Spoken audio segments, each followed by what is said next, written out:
Something we're going to be starting up here. We're going to try a Sum It Up Saturday. So, what I want to be talking about today is some things that you should kind of think of when you're choosing a health coach, choosing a strength and conditioning coach, or kind of some red flags if you are already currently working with one. If you're working with someone already, and these are some things that kind of are some no nos that you just don't want to deal with and don't want to kind of waste your money on.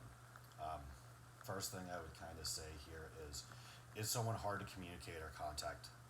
If you're having a hard time contacting your fitness professional, trainer, coach, nutritionist, dietitian, even your doctor, um, that's not someone you necessarily want to work with. I don't care what their load is or whatever.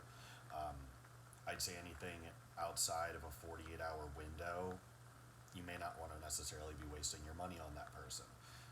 I think with the amount of technology that we have in today's day and age, 48 hours is a perfectly fine response time for anyone. Um, if someone's making you wait outside this time, they're kind of wasting your time, and it's very unprofessional.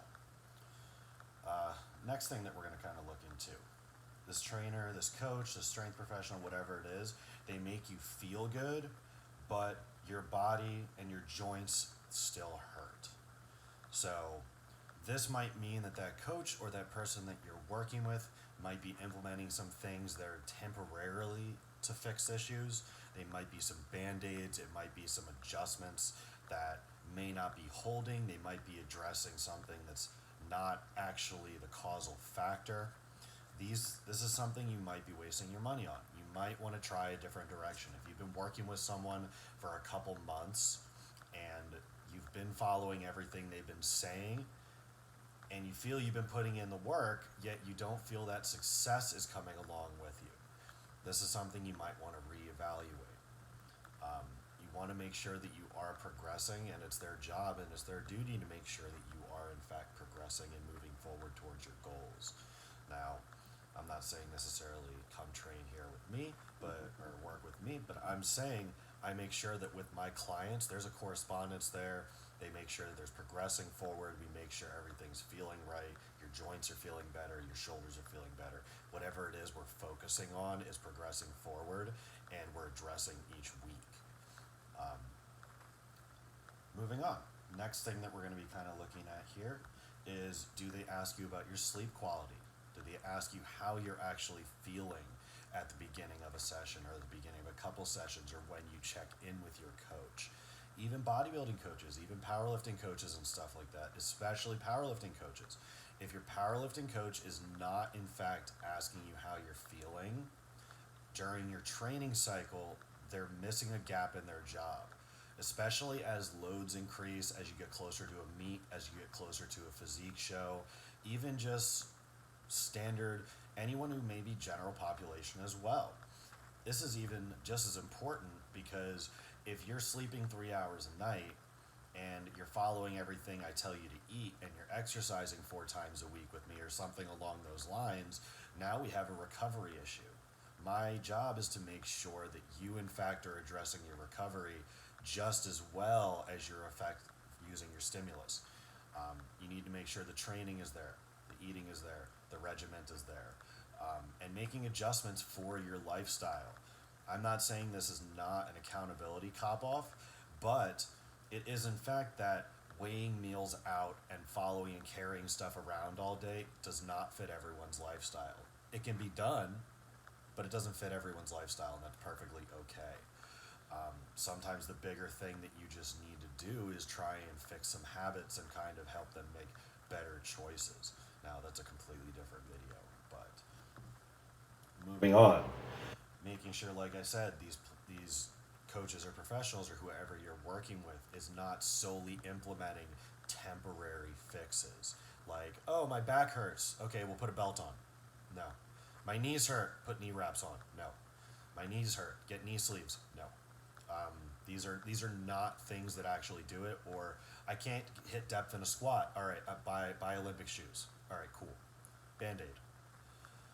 I'm not saying that flat-footed squatting is always for everyone. It can be done. It absolutely can be done. Some people perform very well with Olympic shoes, but it should be something that you're performing with because it in fact does work best with your mechanics, or you can be athletically strong, or maybe you're an Olympic lifter and you need it. These are some situations it's okay.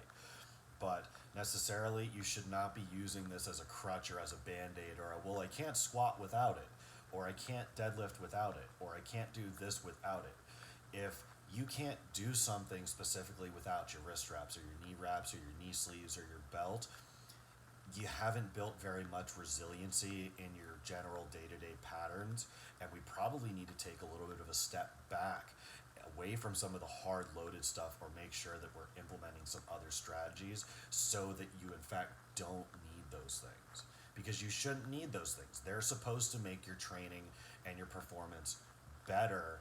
They're not supposed to be there to cover up underlying issues. A lot of people say their back hurt and they go and buy a belt. You see the old school guys who have been wandering around the gym and they have their belt on and they're doing bicep curls and they've had the same belt on for 20 years. We don't want to be this person. Okay? All right. Next thing we're going to go into, someone cannot provide evidence why you are in fact doing something. Now, I'm not saying that your coach necessarily needs to explain every single thing, but if the answer is, well, this is the way we've always done it, no. If their response might be, we'll just do it anyway, no. There are times, in fact, for that type of situation, but if you are legitimately searching for information on why you are completing an exercise or why a movement doesn't feel proper or something along those lines that directly affects your well-being and your progress, yes, they should be able to provide an answer for something. If they can't explain to you why you're eating a certain way, or if they can't explain to you why you're sleeping a certain way, or if they can't explain to you necessarily why something can't be accomplished a certain way that they're asking you to do it, they may not have an answer. And a lot of times the thing is, if your coach or someone can't say, I don't know, I will get back to you, we might have some things we need to address down the line here. You might need a different direction. As coaches, as fitness professionals, whatever it might be, whatever your field, admitting causal effect, admitting when you're wrong, or admitting when you just simply don't know something is a very big thing that you need to be able to do. You need to be able to research, you need to be able to dig into dialogue, you need to be able to go and explore more things, because guess what? If you are a good coach, you probably are not good at everything. You're probably good at a couple very few things, and a lot of other things probably need work. I know mine do.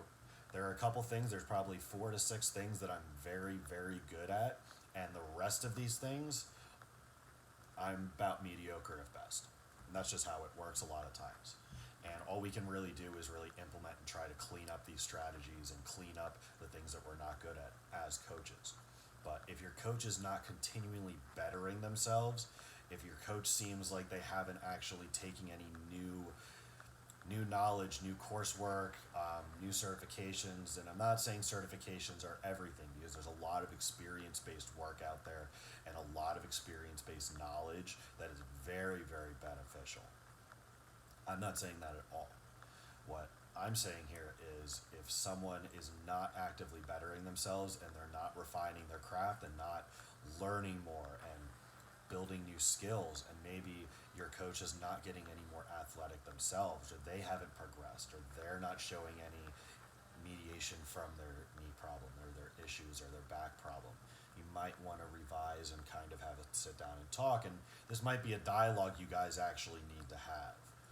So these are all types of things, and I don't want to get this too deep into this, but this is something that falls kind of under uncomfortable questions that most people just don't want to have. And it isn't always necessarily uncomfortable on the coach's part. You might think, oh, well, I don't want to ask that question, it's a stupid question. Guess what? If it's regards to your health coach or your trainer or whatever it might be, even your dietitian, someone who you're working with, there are no stupid questions when it comes to your health and when it comes to the regiment. If someone makes you feel stupid for a question, that's not okay. Don't get me wrong, there are some stupid questions, but when it comes to your health and when it comes to the strategy you're implementing, there aren't stupid questions. I'd rather you be informed than ignorant. That's kind of most of the things that we're going over today. That's all I wanted to touch on. But I just want I want you all to understand that when you are choosing someone to direct you for your health, you want to make sure that you aren't ignoring the red flags. You aren't ignoring professionalism. You aren't ignoring a lot of these kind of things that come along with it. There's a lot of unprofessional people who you can work with and work for. And it's something that you should have a timely manner with. You should be able to better your knowledge, and people should be able to explain things to you. A good professional is going to sit down, they're going to understand, yes, this is a meaningful conversation right now that I need to have with my client. I need to address this. If your coach or whoever it might be is pushing off what you're trying to address and the question that you're trying to ask them, they simply may not know the answer to it, and they potentially aren't going to research it. They're hoping you'll probably forget about it. Don't just let these things go. Don't keep going months and months and years and weeks of wasting money on someone who's not providing you the service that you're paying for and is not providing you with the quality of service that you deserve. These things all should be progressing forward. I just want all of you guys to have some good knowledge, really try to think realistically, think critically, look at what you're being provided. Do you feel it matches up? And I'm not saying this doesn't come down to a misunderstanding of value of services, because I see people devalue services I offer all the time. They just may not understand why it's that valuable just yet. Or they may never understand it. It may just have to do with the way they think. You will not have going to coaches.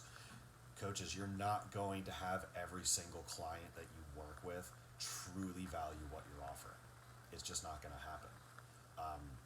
Unless you're only working with coaches and only working with athletes and only working with people who are very professional in their fields, you're probably not going to have a strict value on every single thing that you offer. You need to generate value and you need to build value, but your clients also do need to value what you provide. So it's a communication thing. That's what this is really about, is communicating and acknowledging and critical thinking. All right, guys, have a great Saturday.